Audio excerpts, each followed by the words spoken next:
So we've been getting a lot of questions from people renting RVs, how to properly use this Furrion stovetop and oven. So the stovetop is pretty straightforward. First, very important step, make sure you open the glass. You can't cook with the glass down. And the stovetop, you just pick the corresponding stovetop burner. You turn it on by pushing it in. You'll see the red light turns on, and then just a quick little boom of the ignition, and boom, it's sparked and it's going. You can control the flame.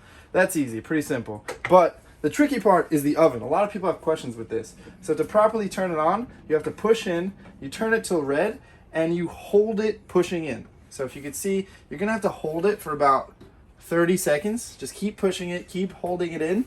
And then after about 30 seconds, then you can try to ignite it. And if you can look in there, you might see the blue flame. Boom, the blue flame is on. I'm gonna let go and it will light. You'll see it, and boom, now it's lit. So make sure you hold that in, and you can see the blue flame down here, and you can adjust the temperature right here, and you're good to go and start cooking. Enjoy.